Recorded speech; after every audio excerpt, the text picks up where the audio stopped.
நம்மள பல பேர் ஏன் ஒரு ஏழையா இருக்கோம்? ஒரு வேலைக்கு போறோம், பணத்த சம்பாதிக்கிறோம். ஆனா, அந்த பணத்த ஏன் நம்ம கூட நம்மளால தக்க வச்சுக்க முடியறதில்ல? அந்த பணத்த செலவு செஞ்சாலும், நமக்கு புடிச்ச மாதிரியான ஒரு சந்தோஷத்த ஏன் அந்த பணம் பெற்று தரதே கிடையாது? இதுக்கு முக்கியமான காரணம் பணத்த எப்படி மேனேஜ் பண்றது அப்படின்றது நமக்கு தெரியல அப்படின்றது தான். ஃபைனான்ஷியல் மேனேஜ்மெண்ட்ல ரொம்ப முக்கியமான ஒரு புத்தகம் யூ ஆர் சோ மனி அப்படின்ற ஒரு புக்.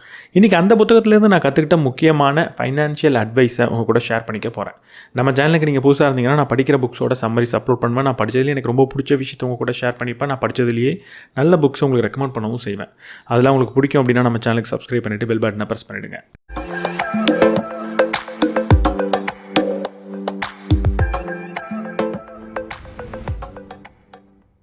எந்த ஒரு பயணத்துக்கும் ரொம்ப முக்கியமான ஒரு பகுதி அந்த பயணத்துக்காக தயாராகிறது தான்.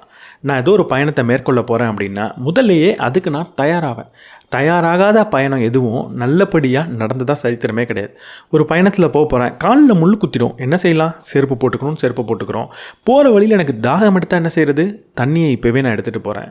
போகிற வழியில் பசி எடுத்தால் என்ன செய்கிறது? சாப்பாடை கட்டி எடுத்துகிட்டு போகிறேன். போகிறப்போ வெயில் அதிகமாக இருந்தால் அதற்கேற்ற மாதிரியான ஆடை போடுறேன். குளிர் இருக்கும் அப்படின்னு எனக்கு தெரிஞ்சதுன்னா அதுக்கேற்ற மாதிரியான ஆடையை போடுறேன். ஒரு பயணத்தை ஆரம்பிக்கிறதுக்கு முன்னாடி தான் அதோட முக்கியமான பகுதி இருக்குது, அதுதான் தயாராகிறது. அதே போல தான் நான் பணக்காரன் ஆகணும் அப்படின்ற ஒரு பயணத்தை மேற்கொள்ள போகிறேன் அப்படின்னா முதல்ல தயாராகிடணும், அதுக்கப்புறம் தான் அந்த பயணத்துக்குள்ளேயே போகணும். பணக்காரன் ஆகிற பயணம் எப்படி இருக்கும்னு நீங்கள் நினைக்கிறீங்க? நான் பணத்தை சம்பாதிக்க போகிறேன், அந்த பணத்தை தொடர்ந்து முதலீடு பண்ணிக்கிட்டே இருக்க போகிறேன், அந்த முதலீடு வளரப்போகுது, அதற்கப்புறம் நான் பணக்காரனாக போகிறேன். ஆனால் இங்கே ரொம்ப முக்கியமான ஒரு பகுதி தான் தயாராகிறது. பணக்காரனாகிற இந்த பயணத்துக்கு எப்படி தயாராகிறது? ஒரு உதாரணத்துக்கு, இன்றைக்கி ஏன் என்னால் அந்த பயணத்தை சரியாக செய்ய முடியல? ஒவ்வொரு மாதமும் முதலீடு பண்ணணுன்றது எனக்கு தெரியும், முதலீடு பண்ணவும் ஆரம்பிச்சிடுறேன். ஆனால் ஏன் என்னால் தொடர்ந்து பண்ண முடியறதில்ல? ஒரு மாதம் பண்ணுறேன், அடுத்த மாதம் பண்ணாமல் விட்டுடுறேன். ஒரு மாதம் பண்ணுறேன், அடுத்த மாதமே பணம் பத்தலை அப்படின்னு அந்த முதலீடை உடச்சிடுறேன். இதெல்லாம் நடக்கிறதுக்கு என்ன காரணம்? ஏன்னா என்கிட்ட தயாரான ஒரு விஷயம் இல்லை. அதோட பேர் தான் எமர்ஜென்சி ஃபண்ட். எப்போவுமே எதிர்பாராத ஒரு விஷயம் நடந்துட்டா என்ன செய்கிறது அப்படின்றது நமக்கு தெரியணும். இந்த எமர்ஜென்சியை ஹேண்டில் பண்ணுறதுக்கு 2 விஷயத்தை நம்ம புரிஞ்சுக்கணும். ஒன்று எமர்ஜென்சி ஃபண்ட். எமர்ஜென்சி ஃபண்ட்னா என்ன? என்னோட 6 மாத செலவோ இல்லை 1 வருட செலவோ எவ்வளவுன்னு பார்த்து அவ்வளவு பணத்தை என் கையிலேயே வச்சுக்கிட்டு இருந்தேன் அப்படின்னா, இல்லை உடனடியாக பெறக்கூடிய வகையில் நான் வச்சுக்கிட்டு இருந்தேன் அப்படின்னா, எனக்கு இப்படிப்பட்ட ஒரு சூழல் வரப்போ என் முதலீடை நிறுத்தணுன்ற தேவை ஏற்படாது, என் முதலீடை உடைக்கணுன்ற தேவை ஏற்படாது. அதனால் இப்படிப்பட்ட ஒரு எமர்ஜென்சி ஃபண்டை நம்ம பில்ட் பண்ணணும். 2வது முக்கியமான விஷயம் என்னென்னா, இதை விட பெரிய ஒன்று, பல தடவை சொன்ன ஒரு விஷயந்தான், எதிர்பாராத விஷயங்கள் வாழ்க்கையில் நடக்கக்கூடியது தான். இது ஒரு வாழ்க்கை பயணம் அப்படின்றதுனால, இதில் நம்மளை சார்ந்து பல பேர் இருக்காங்க அப்படின்றதுனால, இது நம்ம குடும்பத்துக்காக அப்படின்றதுனால, நம்மளோட உயிருக்கு ஏதாவது ஆயிடுச்சுன்னா இந்த பயணம் நின்றுடக்கூடாதுன்றதுல நம்ம ரொம்ப கவனமாக இருக்கணும். இந்த ஒரு சிந்தனையை நம்ம எல்லாரும் அவாய்ட் பண்ண தான் செய்வோம். நமக்கு ஏதாவது ஒன்று ஆயிடுச்சுன்னா என்ன செய்கிறது அப்படின்னு நம்ம யோசிக்கிறதே கிடையாது. எனக்கு எதுவுமே ஆகாதுன்ற ஒரு அளப்பெரிய நம்பிக்கையிலையும் நம்ம இருக்கோம். ஆனால் இப்படி யோசிக்கிறது நெகட்டிவான விஷயம் கிடையாது. இப்படி எனக்கு ஏதாவது ஆயிடுச்சுன்னா என்ன பண்ணுறதுன்னு யோசிக்கிறது ஒரு ப்ரிகாஷன் அப்படின்னு சொல்லலாம், ஒரு முன்னெச்சரிக்கைன்னு சொல்லலாம், ஏன் நம்மளோட பொறுப்புணர்வுன்னு கூட சொல்லலாம்.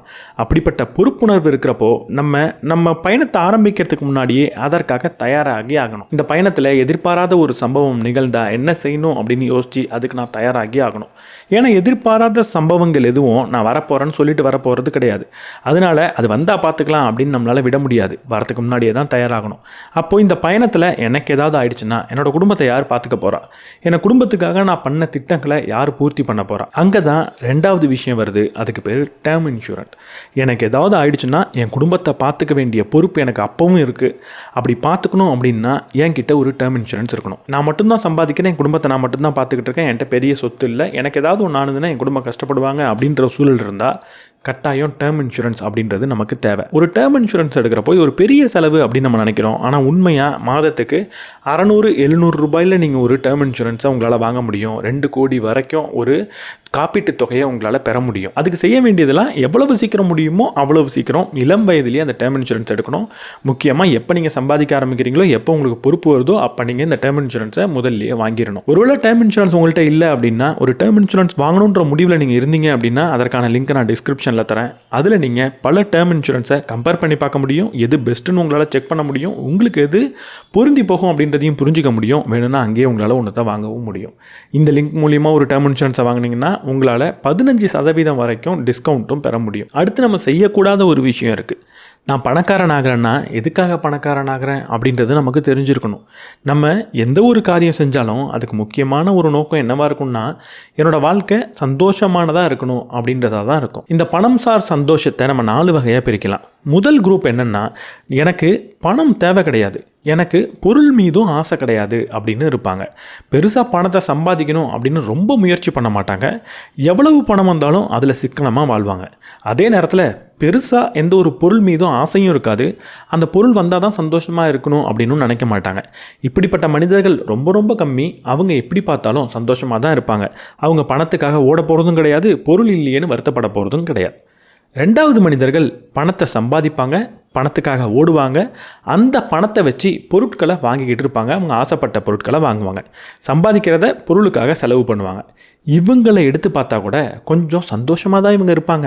பணத்துக்காக கஷ்டப்பட்டாலும் அவங்க ஆசைப்பட்ட விஷயத்துக்கு செலவு பண்ணி சந்தோஷமாக இருப்பாங்க. அடுத்த நபர்கள் பணம் அவங்கள்ட்ட இருக்காது, பணத்துக்காக எதையும் செய்ய மாட்டாங்க. ஆனால் அவங்களுக்கு தேவையான பொருட்களை வாங்கிக்கிட்டே இருப்பாங்க. அதாவது கடன் மூலியமாக பொருட்களை வாங்கி அதன் மூலியமாக சந்தோஷத்தை அடைவாங்க. இவங்க கிட்ட கூட கொஞ்சமாவது சந்தோஷம் இருக்கும். கடன் வாங்கினதுனால பெரிய பிரச்சனை இல்லை, மாட்ட தான் போகிறாங்க. அவங்க வாழ்க்கை கண்டிப்பாக நல்லா இருக்காது தான். இருந்தாலும் அந்த பொருளை அனுபவிக்கும் போது மட்டுமாவது அவங்களுக்கு சந்தோஷம் இருக்கும். இந்த 4வது வகை தான் இருக்கிறதுலே மோசம். அவங்க என்னென்னா, பணத்துக்காக ஓடிக்கிட்டே இருப்பாங்க, பணத்துக்காக கஷ்டப்பட்டுக்கிட்டே இருப்பாங்க. அதே நேரத்தில் பொருள் மீது ஒரு ஆசை இருக்கும், அந்த பொருளை வாங்கவும் மாட்டாங்க.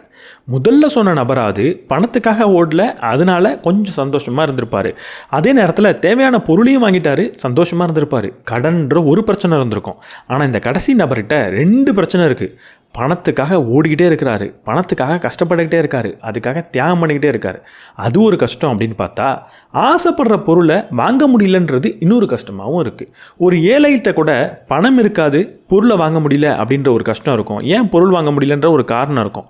ஆனால் இந்த நபர்கிட்ட பணம் இருக்கும், பணத்துக்காக கஷ்டப்படுவார், ஆனால் அதே நேரத்தில் பொருளையும் வாங்க மாட்டார். நீங்கள் பணத்தை நோக்கின ஒரு பயணம் பண்ணுறப்போ இந்த 4வது வகை மனிதராக கட்டாயம் இருந்துடக்கூடாது.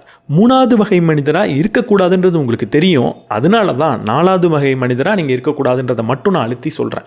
நம்ம என்ன செய்வோம் அப்படின்னா, பணத்துக்காக ஓடிக்கிட்டே இருப்போம், அந்த பணத்தை நம்ம சேமித்து வச்சுக்கிட்டே இருப்போம், எந்த ஒரு செலவும் செய்ய மாட்டோம், அங்கே கஞ்சத்தனத்தோடு இருப்போம், நம்ம ஆசைப்படுற விஷயத்தை பூர்த்தி பண்ணிக்கவே மாட்டோம். கடைசி வரைக்கும் வாழ்நாள் முழுக்க நான் ஆசைப்பட்ட எந்த ஒரு விஷயத்தையும் பூர்த்தி பண்ணிக்கல அப்படின்னா, நான் சம்பாதிச்ச பணத்தோட நோக்கம்தான் என்ன? நம்ம ஒரு மாயையில் இருக்கோம். நான் பணத்தை நிறைய சேர்த்து வச்சேன் அப்படின்னா என்னோடய குழந்தைகளுக்கு பயனளிக்கும் அப்படின்னு. ஆனால் நிறைய ஸ்டடீஸ் என்ன சொல்லுது அப்படின்னா, குழந்தைகளுக்கு நீங்கள் அவ்வளவு பணத்தை சேமித்து வைக்க வேண்டிய தேவை கிடையாது. அவங்க கூட நேரம் செலவழிக்கிறதும், அவங்களுக்கு நல்ல விஷயங்களை சொல்லித்தரதும், அவங்க கூட அன்பாக இருக்கிறதும் தான் ரொம்ப முக்கியமே தவிர, இதை தியாகம் பண்ணி பணத்தை சேமித்து வைக்கிறது அவ்வளவு முக்கியமான விஷயம் கிடையாது. அப்போ இதில் கொஞ்சம் தியாகம் பண்ணி கொஞ்சம் பணத்தை நீங்கள் சேமிக்கிறீங்க அப்படின்னா, அந்த பணத்தை அவங்களுக்காக சேமிக்கிறதும் முக்கியம்தான். அதே நேரத்தில் நீங்கள் ஆசைப்படுற செலவுகளை அப்போ பண்ணிக்கிறதும் முக்கியம்தான். இங்கே தெளிவாக புரிஞ்சுக்கோங்க. இப்படி நீங்கள் உங்களுக்காக பண்ணக்கூடிய செலவு உங்களுக்கு சந்தோஷத்தை பெற்று தந்தே ஆகணும். உங்களுக்கு பிடிச்ச விஷயமா இருக்கணும், உங்களுக்கு பயனளிக்கக்கூடிய விஷயமா இருக்கணும். ஒரு உதாரணத்துக்கு, எனக்கு ஒரு காஸ்ட்லியான ஃபோன் வச்சுக்க ரொம்ப பிடிக்கும். அப்போ அந்த ஃபோனை வாங்குறது தப்பு கிடையாது. ஆனால் அதே நேரத்தில் என் கூட இருக்கிறவங்களாம் காஸ்ட்லியான ஃபோன் வச்சுருக்கான், நானும் வாங்க போகிறேன் அப்படின்னு வாங்கினா அது கட்டாயம் தப்பு. இப்போது ஒரு காஸ்ட்லியான ஃபோனை நீங்கள் வாங்குறது தப்பு இல்லை அப்படின்னு ஒரு வார்த்தை சொல்லிட்டதுனால, எந்த சூழலில் இருந்தாலும் ஒரு ஃபோன் வாங்குறது தப்பு இல்லை அப்படின்னு நீங்கள் நினைக்கக்கூடாது. அதை வாங்கிறதுக்கான ஒரு தகுதி உங்கள்கிட்ட இருந்தால் அதை வாங்குறது தப்பு கிடையாது. அதை வாங்கிறதுக்கான தகுதி அப்படின்னா அந்த ஃபோன் வாங்குறத விட பல மடங்கு பணம் உங்கள்கிட்ட இருக்கணும். நான் பொதுவாக சொல்லக்கூடிய ஒரு ரூல் என்னென்னா, 1 லட்ச ரூபாய்க்கு ஒரு பொருள் வாங்கணும்னா 10 லட்ச ரூபாயை முதல்ல சம்பாதிங்க அப்படின்றது தான். இங்கே பிரச்சனை என்னென்னா, 10 லட்சம் சம்பாதிச்சாலும் 1 லட்ச ரூபாய் கூட நான் செலவு பண்ண மாட்டேன்னு நினைக்கிறது தான் நான் சொல்கிறேன். இந்த செலவு பண்ணுறதுலையே இன்னொரு தவறையும் நம்ம பண்ணிக்கிட்டு இருக்கோம். அது என்னென்னா, பொருட்களை மலிவான விலையில் வாங்குறது நல்ல விஷயம் அப்படின்னும், பொருட்களை விலை அதிகமாக கொடுத்து வாங்குறது கெட்ட விஷயம் அப்படின்னு நம்ம நம்பிக்கிட்டு இருக்கோம். ஒரு உதாரணத்துக்கு நான் சொல்கிறேன்.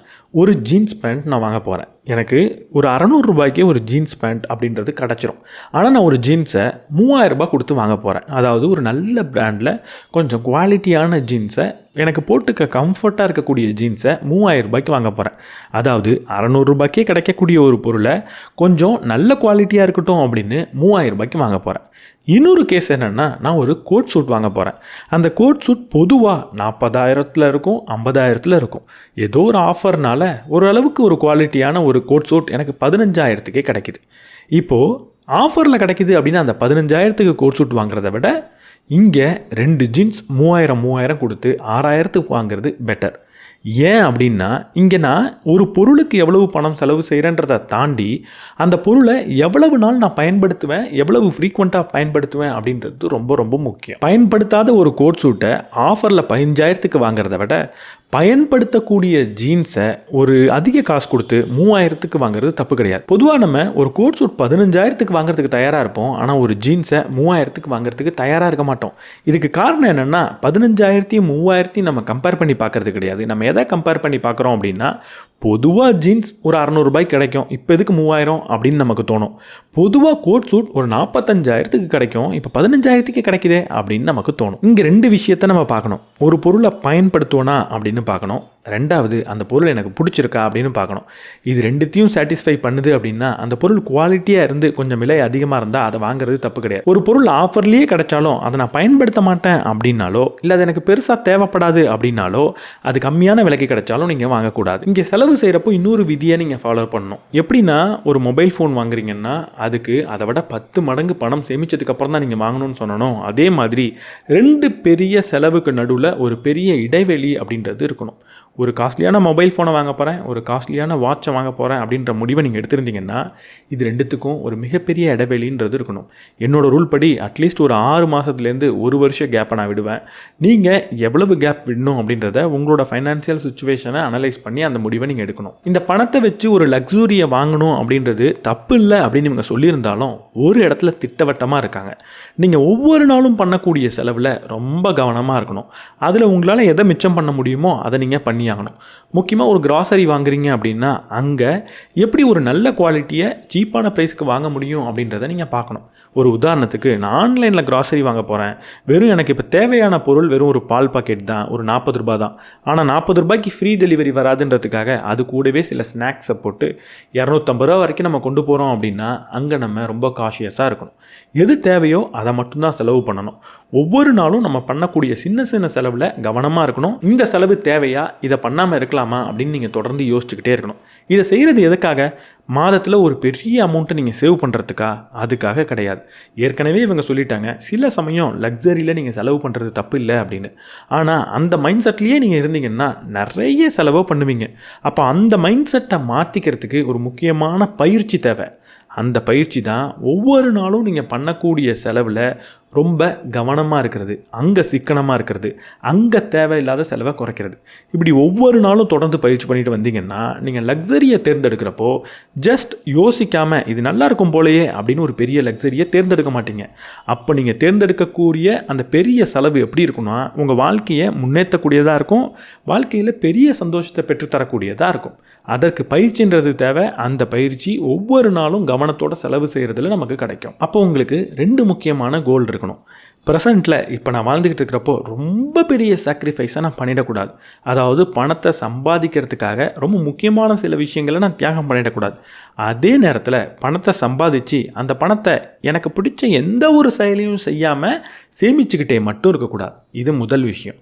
ரெண்டாவது, அதற்காக நான் சம்பாதிக்கிற மொத்த பணத்தையும் ஏதோ ஒரு இடத்துல செலவு பண்ணிக்கிட்டேவும் இருக்கக்கூடாது, பணத்தை சம்பாதிக்காமையும் விட்டுறக்கூடாது. பணத்தை சம்பாதிச்சு சேமித்து வச்சாகணும். அதோட நோக்கம் என்ன அப்படின்னா, எதிர்காலத்தில் எனக்கு கிடைக்க போகிற ஒரு சுதந்திரம். என்கிட்ட எப்போ போதுமான அளவுக்கு ஒரு பணம் சேர்ந்துருச்சோ அப்போ என்னால் நான் எந்த வேலையை செய்யணும் அப்படின்னு தேர்ந்தெடுக்க முடியும், யார் கூட வேலை செய்யணும் அப்படின்றத தேர்ந்தெடுக்க முடியும், எப்போ வேலை செய்யணும் அப்படின்றதையும் தேர்ந்தெடுக்க முடியும்.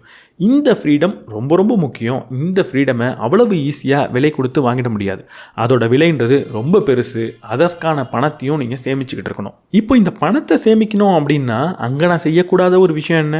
என்னோடய லைஃப்பை என்றைக்குமே, என்னோடய ஃபைனான்சியல் சுச்சுவேஷனை என்றைக்குமே என் கூட இருக்கிறவங்களோட சுச்சுவேஷன் கூட கம்பேர் பண்ணி பார்த்துடவே கூடாது.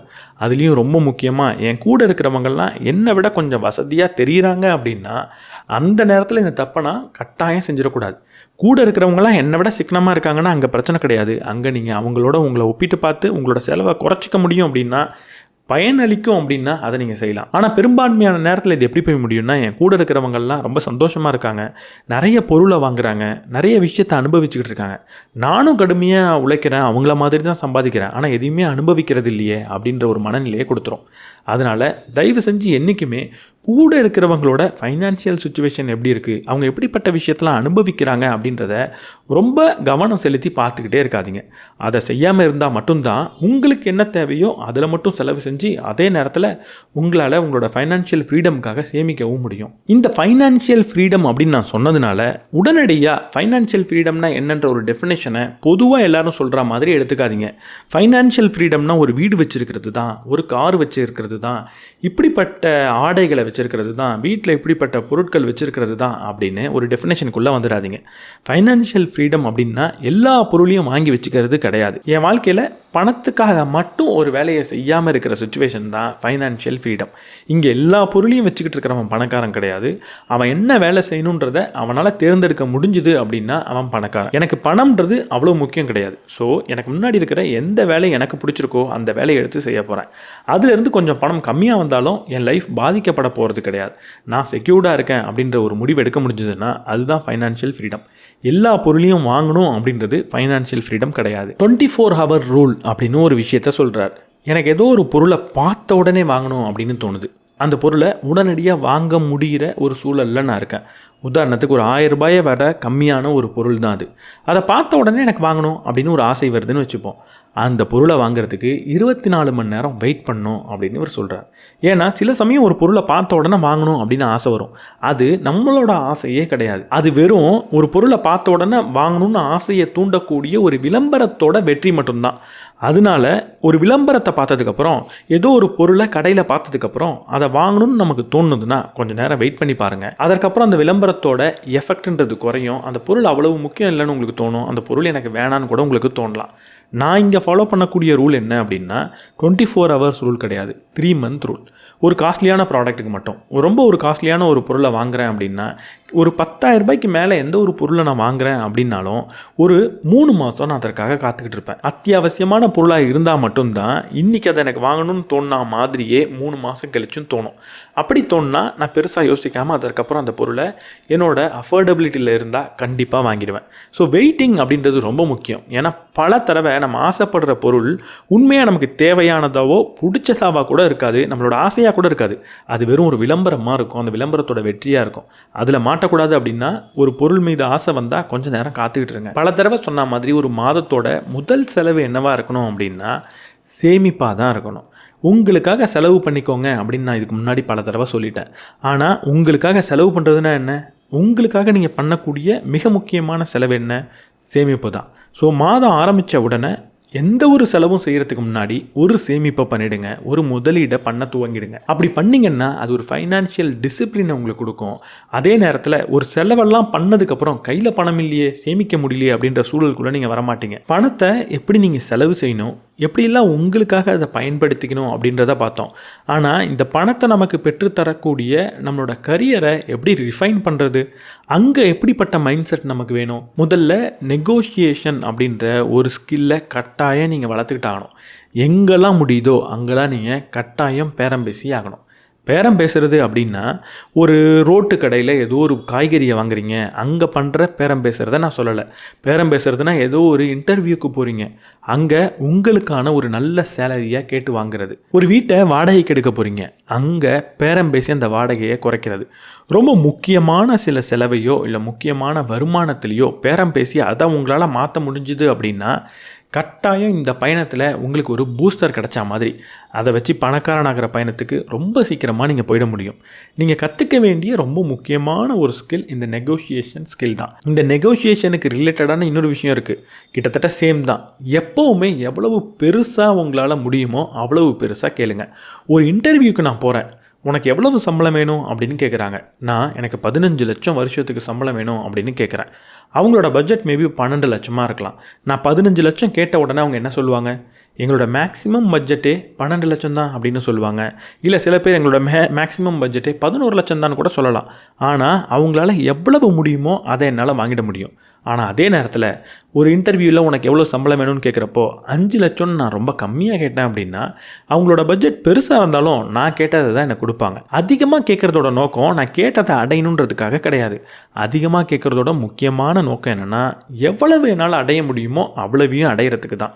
ஸோ எந்த ஒரு இடத்துலையும் அதிகமாக கேட்க பழகுங்க. இந்த கரியரில் நீங்கள் செய்ய வேண்டிய இன்னொரு முக்கியமான விஷயம், ஒரே ஒரு ஸ்ட்ரீம் ஆஃப் இன்கம் மட்டும் உங்களுக்கு பத்தவே பத்தாது.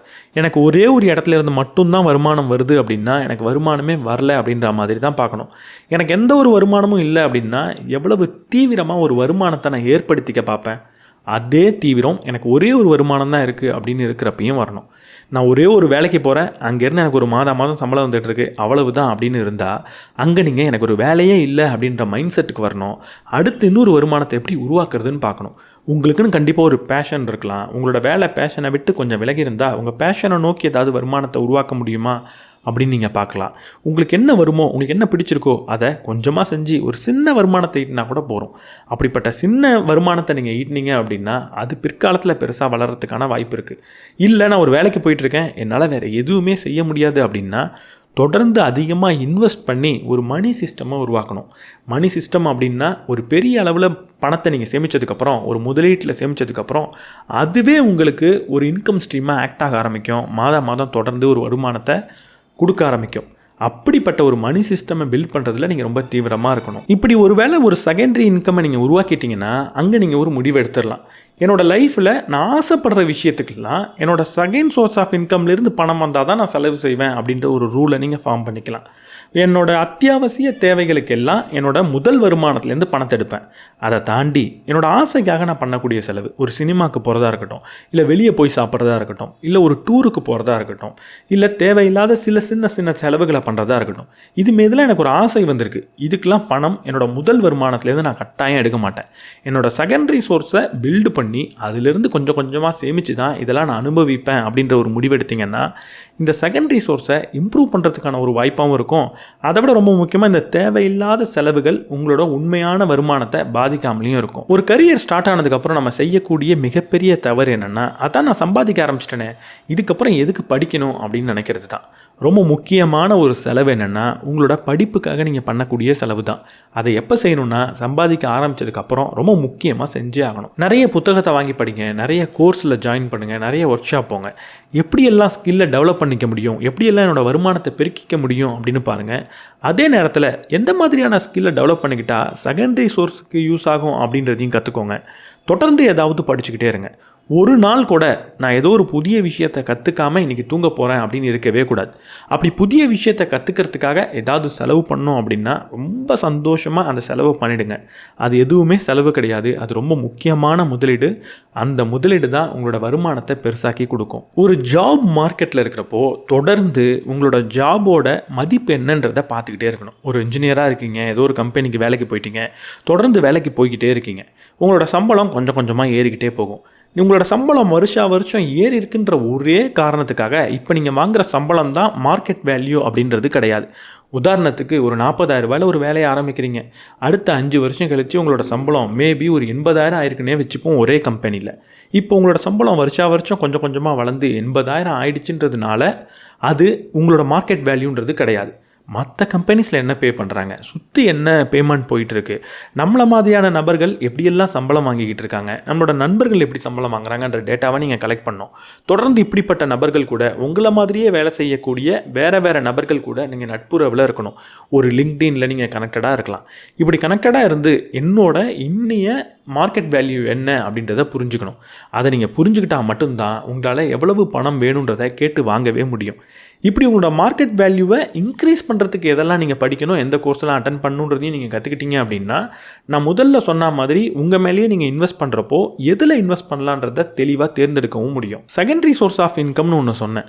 அதில் இன்னொரு முக்கியமான விஷயமும் இருக்குது. உங்களோட பேஷன் என்ன, உங்களுக்கு பிடிச்சது என்ன, எதை நீங்கள் நேசிக்கிறீங்கன்ற கேள்வியே கேளுங்க.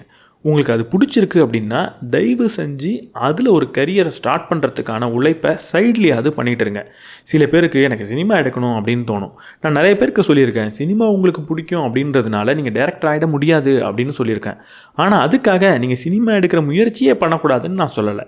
ஏதாவது ஒரு வேலைக்கு போயிட்டுருக்கீங்க அப்படின்னா அதுதான் உங்கள் குடும்பத்தை வாழ வச்சுக்கிட்டு இருக்கு அப்படின்னா இப்போ உங்களுக்கு சினிமாவுக்கு போகணுன்னு தோன்றப்போ நீங்கள் சினிமாவுக்கு போய் சக்ஸஸ்ஃபுல்லாக வரலாம். ஆனால் அதுக்கு முன்னாடியே கொஞ்சம் சேஃபாக அதை ப்ரூவ் பண்ணிட்டீங்க அப்படின்னா நீங்கள் இந்த வேலையை விட்டுட்டு போகிறப்போ பெரிய ரிஸ்க் எடுக்க வேண்டிய தேவை கிடையாது. ஸோ என்ன பண்ணலாம், உங்களோட ஃப்ரீ டைமில் ஏதாவது ஒரு கோர்ஸ் அட்டன் பண்ணுங்கள் சினிமா ரிலேட்டடாக.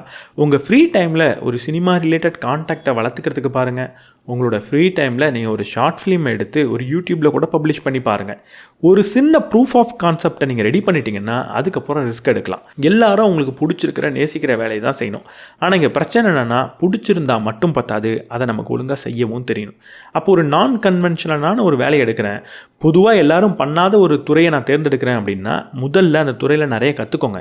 அப்படி கற்றுக்கிற நேரத்தில் தேவையில்லாமல் உங்களோட நேரத்தை வீணடிச்சிடாதீங்க. அதுக்கு பேரலெல்லாம் ஒரு நல்ல வேலைக்கும் போயிட்டுருங்க. ஒரு வேலை இங்கே ஃபெயில் ஆனால் அங்கே போயிடலாம். ஒரு வேலை இது கிளிக் ஆனால் உங்களுக்கு பிடிச்ச வேலைன்றது உங்களுக்கு கிடச்சிரும். கிளிக் ஆகிற வரைக்கும் அந்த முயற்சியும் நீங்கள் பண்ணுறதுக்கு இந்த ஒரு வேலை இருக்குது, ஒரு வருமானம் இருக்குன்றது கை கொடுக்கவும் செய்யும். பணக்காரன் ஆகணும்னா ஒரு முக்கியமான குணாதிசயம் உங்களுக்கு தேவை. அதோட பேர் தான் ஃபைனான்ஷியல் கான்சியஸ்னஸ். ஒரு பணம் சார் விழிப்புணர்வு அப்படின்றது உங்களுக்கு தேவை. பணம் சார் விழிப்புணர்வுனா என்ன? பெருசாக ஏதோ ஓஷோவோட கிளாஸுக்கெலாம் நீங்கள் போகணுன்ற அவசியம் கிடையாது. ரொம்ப சிம்பிளான 3 கேள்வி உங்களுக்கு பதில் தெரிஞ்சாகணும். முதல்ல, உங்களுக்கு என்ன வருமானம் வருது? எந்த செலவை நீங்கள் செஞ்சுக்கிட்டு இருக்கீங்க? ஏன் அந்த செலவை செய்கிறீங்க? இந்த 3 கேள்விக்கு பதில் தெரிஞ்சிருந்தா உங்களுக்கு வரக்கூடிய அனைத்து வருமானமும் உங்களுக்கு தெரிஞ்சிருந்து, நீங்கள் செய்யக்கூடிய அனைத்து செலவும் உங்களுக்கு தெரிஞ்சிருந்து, அந்த ஒவ்வொரு செலவும் ஏன் செஞ்சீங்கன்ற ஒரு காரணம் உங்களுக்கு தெரிஞ்சிருந்தா நீங்கள் ஃபைனான்ஷியலி கான்சியஸாக இருக்கீங்க. உதாரணத்துக்கு, எனக்கு ஏதோ ஒரு இடத்துலேருந்து வெறும் 10 ரூபா மட்டும்தான் வருமானம் வருது. என்னோடய மாத சம்பளம் 80,000 ரூபாய். ஆனால் ஏதோ ஒரு இடத்துலேருந்து ஒரு 10 ரூபா 15 ரூபான்னு வருமானம் வந்துகிட்டு இருக்குது. இந்த 10 ரூபாயும் 15 ரூபாயும் என்னோடய கணக்கில் இருக்கணும். ரெண்டாவது, நான் ஏதோ செலவு பண்ணிக்கிட்டு இருக்கேன். அந்த செலவை ஏன் செஞ்சேன்றது ரொம்ப ரொம்ப முக்கியம். ஒரு செலவை ஏன் செஞ்சோன்னு நம்ம நினைப்போன்னா, அது எனக்கு தேவைப்பட்டுச்சு செஞ்சேன், இல்லை அது எனக்கு பிடிச்சிருந்தது செஞ்சேன், அது எனக்கு ஒரு பார்த்தோன்னா வாங்கணும்னு தோணுச்சு அதனால் செஞ்சேன் அப்படின்னு நினைப்போம். ஆனால் உண்மையாக ஏன்ற கேள்விக்கான பதில் வித்தியாசமானதாக இருக்கலாம். ஒரு உதாரணத்துக்கு, நான் தேட்டருக்கு போகிறேன், ஒரு மீடியம் பாப்கார்ன் வாங்குறதுக்கு பதிலாக ஒரு லார்ஜ் பாப்கார்னாக வாங்கிட்டேன். இங்கே ஏன் அந்த செலவை செஞ்சேன் அப்படின்னு கேட்டால், எனக்கு பசிச்சுது அதனால தான் அதை வாங்கினேன் அப்படின்னு நம்ம பதில் சொல்லிடலாம். ஆனால் உண்மையான பதில் அது கிடையாது. பாப்கார்னுடைய ஆசையாக இருக்கட்டும், பசியாக இருக்கட்டும், அதை ஒரு மீடியம் சைஸ் பாப்கார்னே பூர்த்தி பண்ணியிருக்கலாம். அப்புறம் எதுக்கு நான் லார்ஜ் சைஸ் பாப்கார்னுக்கு போனேன்? ஏன்னா மீடியம் சைஸ் பாப்கார்னுக்கும் லார்ஜ் சைஸ் பாப்கார்னுக்கும் ப்ரைஸ் டிஃப்ரென்ஸை ரொம்ப கம்மியாக வச்சு என்ன அதை வாங்க தூண்டி இருக்காங்க அப்படின்ற ஒரு உண்மையான பதில் எனக்கு தெரிஞ்சாதான் அடுத்த தடவை அந்த முடிவை பெட்டராக என்னால் எடுக்க முடியும். அதனால் ஒவ்வொரு செலவையும் ஏன் செய்கிறோம் அப்படின்ற கேள்விக்கான ஒரு டீப்பான பதிலை தேடுங்க. அதை நீங்கள் தெரிஞ்சுக்கிட்டாலே ஃபைனான்ஷியலி நீங்கள் கான்சியஸாக இருப்பீங்க. ஸோ ஓவராலாக இந்த புத்தகத்துலேருந்து என்ன சொல்லியிருக்கு? நம்ம இது வரைக்கும் பார்த்த அதே விஷயத்தை இன்னொரு பார்வையில் காட்டியிருக்காங்க. நான் பணத்தை சேமிக்கிறதுன்றது ரொம்ப ரொம்ப முக்கியம். அது இருந்தால் தான் நல்ல ஃப்ரீடமாக அடைய முடியும். அதுக்கு எனக்கு ஃபைனான்ஷியல் கான்சியஸ்னஸ் அப்படின்றது ஒன்று தேவை. அது மட்டும் இல்லாமல் என்னோடய கரியரில் நான் எப்படிலாம் டெவலப் ஆகணும் அப்படின்றத சொல்லியிருந்தாங்க. எது ரொம்ப முக்கியமான ஸ்கில் அப்படின்றத சொல்லியிருந்தாங்க. அதை விட ரொம்ப முக்கியம், இப்படி நான் பணத்தை சேமிக்கிறதா இருக்கட்டும், பணத்துக்காக ஓடுறதா இருக்கட்டும், உழைக்கிறதா இருக்கட்டும், இது எல்லாம் அதை விட முக்கியமான ஒரு விஷயத்தை தியாகம் செய்கிறதுனால வரக்கூடாது. கொஞ்சமாக நான் தியாகம் செய்கிறது தப்பு கிடையாது. முழுக்க இதை அப்படியே விட்டுட்டு பணத்தை மட்டுமே சம்பாதிக்கிறேன் அப்படின்னா கடைசியில் இந்த பணம் நமக்கு வந்ததுக்கப்புறம் எது முக்கியமோ, எதுக்காக இந்த பணத்தை சம்பாதிச்சோமோ அது இல்லாமல் போயிடும். அதே போல் பணத்தை அதிகமாக நீங்கள் சம்பாதிக்கிறதுக்காக ஓடிக்கிட்டு இருக்கிறப்போ உங்களுக்கு தேவையான சில முக்கியமான செலவுகளையும் செஞ்சுக்கோங்க. அதுக்கு ரொம்ப கில்ட்டாக ஃபீல் பண்ணாதீங்க. இதை செய்யாமல் ஜஸ்ட் பணத்துக்கு பின்னாடி ஓடிட்டு இருந்தீங்கன்னா நீங்கள் 2 பக்கத்துலேயும் வருத்தப்பட்டுக்கிட்டு இருக்கீங்கன்னு அர்த்தம். அட்லீஸ்ட் ஒரு பக்கம் கொஞ்சம் சந்தோஷப்படுங்க. அது உங்களுக்கு ரொம்ப ரொம்ப முக்கியம். இது எல்லாத்தையும் நீங்கள் துவங்கிறதுக்கு முன்னாடி எதிர்பாராத விஷயத்துக்காக தயாராகிறதும் ரொம்ப முக்கியம். அதுக்கு ஒரு எமர்ஜென்சி ஃபண்ட் ரொம்ப முக்கியம். உங்களோட குடும்பத்தை பத்திரமா பார்த்துக்கக்கூடிய ஒரு டேர்ம் இன்சூரன்ஸும் ரொம்ப முக்கியம். அந்த டேர்ம் இன்சூரன்ஸை பற்றின டவுட் இருந்ததுன்னா நான் முதல்ல சொன்ன மாதிரி அதற்கான லிங்க் டிஸ்கிரிப்ஷனில் இருக்குது, கிளிக் பண்ணி பாருங்கள். இன்றைக்கி கிவ்அவேக்கான கேள்வி, நீங்கள் உங்கள் வாழ்க்கையில் பண்ண மிகப்பெரிய பணம் சார் தவறு என்ன? அந்த தவறுலேருந்து என்ன பாடத்தை நீங்கள் கற்றுக்கிட்டீங்க? அதை கமெண்ட் செக்ஷனில் சொல்லுங்கள்.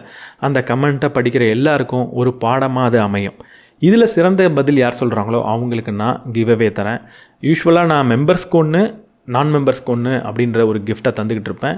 இப்போ நான் மெம்பர்ஷிப் அப்படின்றத டெலீட் பண்ணிட்டேன் டோட்டலாக. ஸோ ஒரே ஒரு கிவ்அவே தரப்போகிறேன். ஸோ யாரோட பதில் ரொம்ப இன்ட்ரெஸ்டிங்காக இருக்கோ அவங்களுக்கு நான் கிவ்அவே தரேன். போன வீடியோவில் சொன்ன மாதிரி தான், தயவு செஞ்சு கமெண்ட் பண்ணிவிட்டு அதுக்கப்புறம் என்னோடய ரிப்ளைக்கு கொஞ்சம் வெயிட் பண்ணுங்கள். நான் ரிப்ளை பண்ணதுக்கப்புறம் என்னை தயவு செஞ்சு காண்டாக்ட் பண்ணுங்கள். உங்களோட அட்ரஸ் அண்ட் டீட்டெயில்ஸை எனக்கு கொடுங்க. வீடியோவை க்ளோஸ் பண்ணுறதுக்கு முன்னாடி ஒரு சின்ன விஷயம், இந்த மெம்பர்ஸ் சப்ஸ்கிரிப்ஷனை நான் டெலீட் பண்ணிட்டேன். அதை மெம்பர்ஸ் ஒன்லி கம்யூனிட்டி போஸ்ட்டாகவும் நான் போட்டிருந்தேன். எல்லா மெம்பர்ஸும் அதை பார்த்துருப்பீங்க அப்படின்னு நினைக்கிறேன். யாரெல்லாம் எனக்கு மெம்பர்ஷிப் சப்ஸ்கிரிப்ஷனுக்காக ஒரு ஃபீஸ் கட்டியிருந்தீங்களோ அவங்களுக்குலாம் நான் ரீஃபண்ட் பண்ணுறேன் அப்படின்னு சொல்லியிருந்தேன். ரீஃபண்ட் பண்ணியாச்சு. உங்களுக்கு கூடிய சீக்கிரம் வந்துடும். அண்ட் இதை நான் பண்ணதுக்கு ரீசன் என்னென்னா, மெம்பர்ஷிப் அப்படின்ற ஒரு சப்ஸ்கிரிப்ஷனை நீங்கள் கொடுக்குறீங்க, நான் எதுவும் அதுக்காக ஸ்பெஷலாக கொடுக்குறது இல்லைன்னு எனக்கு தோணிகிட்டே இருந்தது. அதனால் டெலீட் பண்ணிட்டேன். கூடிய சீக்கிரம் ஒருவேளை மெம்பர்ஸ் ஒன்லி ஒரு கண்டென்ட் எனக்கு ஐடியா கிடச்சிது அப்படின்னா, இப்படிப்பட்ட கண்டென்ட்டை மெம்பர்ஸ் ஒன்லி போஸ்ட்டாக போடலாம் அப்படின்னு எனக்கு ஒரு ஐடியா கிடச்சிதுன்னா, திரும்ப நான் மெம்பர்ஷிப் ஒன்லி அந்த சப்ஸ்கிரிப்ஷனை ஆன் பண்ணுவேன். அப்போ நீங்கள் ஜாயின் பண்ணிக்கலாம். அப்போ நீங்கள் கொடுக்குற அந்த சப்ஸ்கிரிப்ஷன் ஃபீஸுக்கு வேல்யூவை நான் ப்ரொவைட் பண்ணுவேன் அப்படின்னு நினைக்கிறேன். ஸோ ஒருவேளை இந்த மெம்பர்ஷிப் ஒன்லி போஸ்ட் நான் போடணும் அப்படின்னா, எப்படிப்பட்ட போஸ்ட் போடலான்ற ஐடியா ஏதாவது உங்களுக்கு இருந்ததுன்னா கமெண்ட் செக்ஷனில் சொல்லுங்கள். நான் என்ன நினைக்கிறேன் அப்படின்னா, என்னோடய பர்சனல் டிசிப்ளின்ஸ் என்ன, நான் எப்படி ஒரு விஷயத்தை செய்கிறேன், ஒரு வீடியோவை பண்ணுறதுக்கு முன்னாடி எப்படிப்பட்ட ஒரு ப்ரிப்ரேஷனை நான் பண்ணுறேன், ஒரு புக்ஸை நான் எப்படி படிக்கிறேன், எப்படி நோட்ஸ் எடுக்கிறேன், எப்படி அதை வீடியோவாக கன்வெர்ட் பண்ணுறேன், நான் என்னோடய லைஃப்பில் என்னெல்லாம் ஃபாலோ பண்ணுறேன் அப்படின்றத சொல்லலாம். இல்லை ஒரு புக்கில் படித்து நான் சம்மரி போட்டதுக்கப்புறம் அந்த சம்மரி தாண்டி நான் என்ன கற்றுக்கிட்டேன் அப்படின்றத சொல்லலாம் அப்படின்ற ஐடியாலாம் இருக்குது. பட் உங்களுக்கு ஏதாவது ஐடியா இருந்ததுன்னா அதையும் கமெண்ட் செக்ஷனில் சொல்லுங்கள். அது எனக்கு யூஸ்ஃபுல்லாக இருக்கும்.